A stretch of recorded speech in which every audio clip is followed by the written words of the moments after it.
For various reasons, I can't give my name. I've had to alter certain details, such as names, to save my ass. But the public needs to know. I am being locked up tomorrow and need to get this out now. There are monsters in this world, beasts, creatures, aberrations, horrors, and more. I work in a facility that contains them, located deep in the Pacific Ocean. Almost every folkloric and mythological creature has a kernel of truth to its story, and that's where we come in. For example, the Draugr of Norse mythology. They're more than shape-shifting, dream-infiltrating zombies. The real beasts are what we call a level 6 threat. One of the kinds you don't survive by accident. We don't know how they appear, but they can walk through space-time like a frayed seam being pulled apart, and it allows them to fall ever so slightly out of sync with the material world. They are classified as the species Reanimatis vigilans, the watchful reanimated. But I digress. I'm here because something escaped the facility, and we can't find it. The creature, which my colleagues and I affectionately call the Surgeon, first appeared in 1888. It is the only creature to ever receive a level 8 threat classification. The Surgeon was discovered in the wake of the Jack the Ripper murders. The crime scenes turned heads in certain directions and caught the attention of my organization. We got involved and noticed certain substances in the victims. No one knew what it was, but the organization had the brains to collect a sample and keep it. A thick, red goo with the texture of maple syrup and the smell of copper. Then, in 1902, a gruesome murder occurred in Russia. A poor girl, no more than 19 years old, was found mutilated in her home. When I took the job of studying the Surgeon, I read the files, and I still can't get those images out of my head. At this murder, that substance was found again. The organization caught wind and began investigating more thoroughly. We came to the conclusion that the substance was a paralytic. Anyone who is exposed will lose the ability to move, but retains all feeling. After the Russia incident, any murders with this substance were kept confidential. Only the immediate investigators in the organization were allowed to know. Panic, superstition, any public trace would have compromised everything. And with more knowledge of the Surgeon's MO, we got better at finding them. From 1902 to 1984, the Surgeon claimed the lives of 96 innocent women. We finally caught him by using certain tools that could get me thrown into the depths of hell for naming. What we found shocked us all. A middle-aged man in a Victorian-era doctor's uniform, blood-covered gloves dangling at his sides, stood over a woman. Sadly, we didn't catch him in time, and we lost her. Her chest was a gaping cavity, and although her heart was beating when we got there, She showed no other signs of life. The capture attempt was a catastrophe. I've reviewed the footage and transcripts enough times to know every second by heart. One agent approached to place the restraints. The surgeon spoke to him quietly. Not a command, not a threat, just a sentence. The agent halted, turned back toward the team, and after a moment of hesitation, raised his rifle and pulled the trigger. The surgeon grabbed a rag soaked in the victim's blood and thrust it into the face of another agent. Blinded, she stumbled wild and fired wildly, hitting 2 of her own teammates before crashing to the floor. Containment was achieved only after repeated anesthesia darts, restraint nets, and overwhelming force. Even then, it felt less like a victory and more like he had allowed it. The tapes of when the surgeon was brought in are difficult to watch. He was so polite, cooperative, almost eager to talk. I still remember them to this day, more clearly than I'd like. "So, do you have a name?" asked Dr. Otto, with a tremor in his voice that could match an earthquake, his hands shaking as he held the pen. "If I did, it is long forgotten to me, Doctor," the surgeon replied with a remorseful smile. "Right. Well, we've been following you since the late 19th century, No Name. Can you explain how you're still around?" "Certainly, Doctor."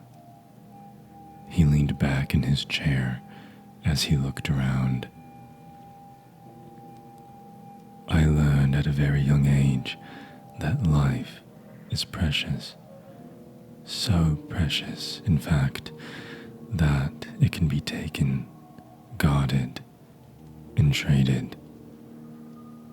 "What do you mean by that?"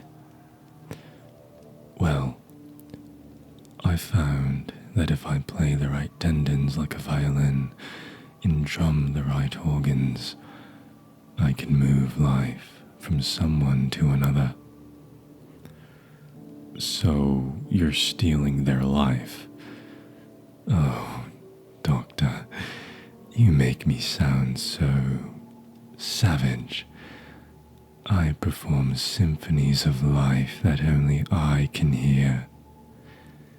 He was looking directly in Dr. Otto's eyes as he said this. He leaned forward, eyes bright with something like joy. "Right. Well, tell me, why were they all women?" Dr. Otto shifted slightly in his chair, averting the surgeon's gaze. "They are life-givers, Doctor. Pure life." He cackled as the words danced out of his mouth. The tape continued in a similar vein, with the surgeon being open. Some of the staff had an issue with it, saying he was too open. Hindsight is 20/20. They were right. 2 days ago, I was sitting with him in his cell, blackjack on the table between us, and a pile of cigarettes on his side, and a much smaller pile on mine. "Hit or stand?"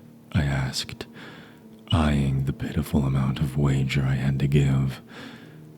"John, it is an 8. Of course I hit." His laughter coated his words like honey as I pulled a card and placed it on his side. A 10. Now's the moment of truth. My gut swirled and tensed. Hit or stand. He sat in his chair, stroking his mangy beard, his eyes focused so hard on the deck of cards by my side. I thought he was somehow reading the cards. Hit. The confidence in his voice sent a small shiver down my spine. I slowly drew a card and placed an 11 down. He cheered as I flipped my own card to reveal a whopping total of 19. Good game, I begrudgingly said as I slid my last cigarettes over to him. We switched from money long ago, ever since I had to pay for my little girl's medical bills. I just told him we used the cigarettes because of immediate gratification. Indeed, my good sir. He took a cigarette and lit it up, the smoke dancing in the manufactured light of the fluorescent bulbs. He took a long drag as I packed up the cards and then offered me a hit. You know, John, I have not left my cell in, 9 months, I think. Correct. You get 1 day a year. You know this. I waved the cigarette away as I finished putting the cards in their box. Yes, I know. Prisoner safety and such. But, John, all the other prisoners are in bed by now, and my legs are aching so much. I give you my word that I merely wish to walk the grounds and stretch, free of the shackles. He looked me right in the eyes as he pleaded. It appears to us that the surgeon has never lied. It's one of the more fascinating things about him. He has the ability to do so many things, but seemingly not deceive. He confessed to murders we never found, breaking our rules, even escape plans, all because he got asked. Surgeon, you know, I began. My medicine, John, he cut me off. I have never said how I make it, or even what it is. If you let me have this walk, I shall reveal it to you. A soft smile sat on his face. Fucking fine, I sighed as I unlocked his shackles. You won't tell anyone I did this. 1 trip around the block, but I'm accompanying you. You understand? John, language, he laughed. But yes, I understand. Don't worry. Hands in front of me the whole time, walking 6 feet ahead of you. We began the journey, slowly tracing the block in tandem. He swayed as he walked, roaming from area to area with seemingly no pattern at all. We spoke intermittently about various things. All of them were meaningless chatter, but one was important. John, how is your daughter doing? I know her illness is a rare one. His voice casual, as if it were something we'd spoken about many times. How do you know about her? words tore out of me. I tasted copper and hospital lights in my mouth. It is my duty, given by the goddess, to know the well-being of all your kind. He stared at a wall while walking and talking. I can see it all, John. The beating of your fragile hearts, the rushing of your oxygenated blood, the stretching of your worn muscles. You call me the surgeon, and you are right. I am a physician of sorts, perhaps a mortician, an apothecary. Who truly knows? Why would you ask about her? My hand was slowly reaching towards my radio, ready to press the panic button. Do not call for help, John. There is no need. I am not going to hurt you. He smiled as he looked around. I froze, my thumb hovering over the red button. His smile was too calm, too knowing. What? Before another word could escape, I felt my neck freezing, my joints locked in place. I managed to look down and see that red, thick liquid splattered across my chest. I do not make the medicine, John, he cooed as he stared at me. I pull it out of you. Blood is a wonderful thing. It can control your whole existence. My movements became more restricted. I felt my skin tightening until I couldn't even blink. I could feel the signals from my brain firing at full power, telling my body to move. But nothing happened. I could feel the tendons and joints eagerly awaiting orders, trying to move on their own, but nothing happened. A faint groan escaped my clenched jaw. "Ah, John," he tutted. "It is okay. I am just going to stretch my legs. Do not worry. I am a man of my word. I will not make you experience pain." He slowly paced around my frozen body. "Those Draugr you have in Bay 4 are lovely fellows." He let out a grin unlike any other I've seen, far too wide with dead eyes. "Do you want to see a secret they showed me?" He chuckled as I saw him begin to blur, as if he was vibrating on the spot at the speed of sound. His laugh became distant, and in an instant he was gone.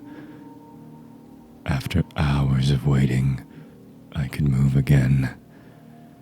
Then after even more hours of debriefing, I could move freely again. Hours of alarms, questioning lockdowns and field teams being deployed. I told them not to contain him again. Kill him. On my way out of my commander's office, he called out to me. "John, wait a moment," he barked with an authoritative gravitas. "There's something I don't understand. Off record, of course." I turned around and saw him kill the power to the recording device. "What's that, sir?" My eyes averted his gaze as I turned around. The surgeon mentioned your daughter. We've had him marked as an ontological threat, but I can't get over that final line from him. What if he's an ego threat? Why does it have to be one or the other? I muttered as I left. I then realized that we had spent so much time categorizing these creatures, we didn't consider the possibility that they can merge and blur the lines between black and white. That suggestion brought about even more chaos. An ontology threat can rewrite time and space. An ego threat can rewrite humans. It doesn't touch reality at all. It touches us. Whatever part of you thinks it's still you. And as far as I knew, ego threats were theoretical. But now, I'm wondering otherwise. Before today, I wouldn't have even considered that blood magic he did to exist. But now, I'm researching our archives. Babylonian and Canaanite cultures using blood rituals. Paracelsus and Agrippa considering blood for alchemy. Hemomancy throughout history. Earlier today, I was filing through files and I got a small paper cut. I instinctively brought it to my mouth and sucked on the wound. But what I tasted wasn't blood. It tasted like curdled milk covering rotten eggs. I drew my finger away, holding back a gag, and I saw the substance trickling down my index finger. As soon as it made contact, I felt that locking sensation again. My fingers refused to obey my mind's command to bend. One of the facility doctors confirmed through many blood tests. They all show barely any hemoglobin and so much of that syrupy substance. Yet, somehow my vital signs remained inexplicably normal. My blood is his medicine. Tomorrow, I'm getting locked up as a new type of creature in this prison of ours. I've been given 1 day to get my affairs in order. The surgeon wears the shape of a man, around 184 centimeters tall, with black hair and pale skin. He has one green eye and one brown eye. His voice is soft, almost kind and patient, with a faint British sound. If you see him out there, run. I've told you what I can. The rest I've changed for your safety and mine.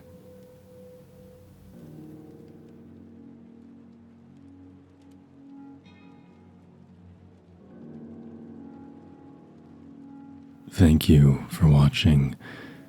If you liked the video, please like and subscribe. This is Howl's Eve, and remember, you are never alone in the dark.